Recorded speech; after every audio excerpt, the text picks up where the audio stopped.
Hello indie game fan, I want to talk about Craft Hero, which just released out of early access, who are also kindly sponsoring this video, but first, some background. Developer Panda Cat is a Chinese developer, which has some added complications since they generally do not have a website, or only have the equivalent of a Facebook page on their social media site, which means it's difficult to get an understanding of the developer, from the number of members on staff to previous work and experience. So I just have to rely on Steam, where their previous game was a free game named Demon Keeper 2+. This is a turn-based strategy title where attacking humans as the Demon Commander, where you will notice some similarities between this game and Craft Hero. As a side note, this developer's name in Chinese is Xiong Miao Du Li Yu Xi, which directly translates to Bear Meow Indie Games, hence the Panda Cat name, where it itself is a clever play on words since Xiong Mao is panda. So it's interesting to see that puns apply in Chinese as well. So what is Craft Hero? This is a survival crafting title in the vein of games like Terraria,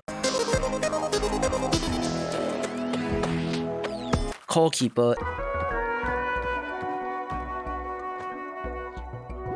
and Don't Starve,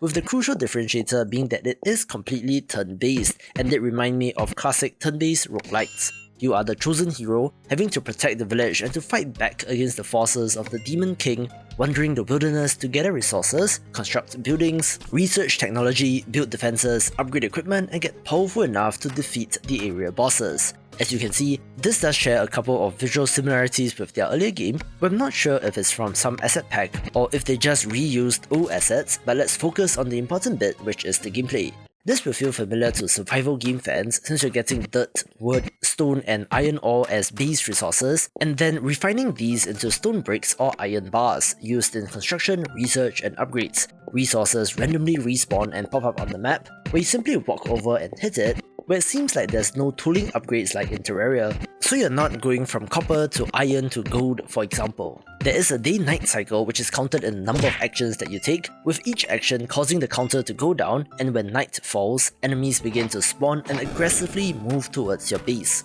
There was the option of melee warrior, ranged archer and magic wielding mage, but I chose the archer since ranged weapons do often have an advantage in games like this. The other resource that you can see is energy or food, indicated by the lightning sign, where moving or repairing will cause this to tick down. And you start taking HP damage as soon as this reaches 0, but the meter is fairly generous, and is replenished of course by consuming food.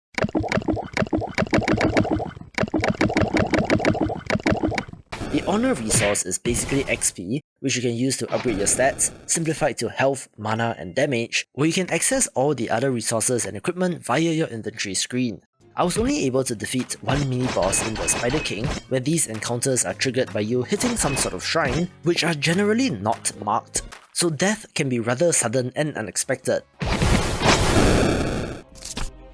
The aggro from the enemies also does not wear off, so your best bet is to lure it back to your towers or to surround the boss lair before activating it for the best chance of success. Death however is not punishing, since you just lose some XP, respawning near to where you perished with nothing else lost. Additionally, even if your buildings get destroyed, you can easily repair them using energy, not even asking you to spend more resources, so it's certainly a friendlier and more accessible one of these. Crafting in this is friendly as well, where recipes are straight up presented to you and you know what are the resources needed and in what quantities, as compared to randomly attempting to mash two items or blocks together. What I like about this game is the compelling gameplay loop, where the minutes flew by as I just did the loop over and over and over again, building up my base and unlocking even more upgrades. This was especially satisfying when I got my own towers built up, which automatically fired at oncoming enemies, allowing me to leave my base in peace regardless of time of day. It has nailed the gameplay loop since you always wanted to see what was next, and while it does have a rather generic fantasy setting, was compelling enough to keep me playing.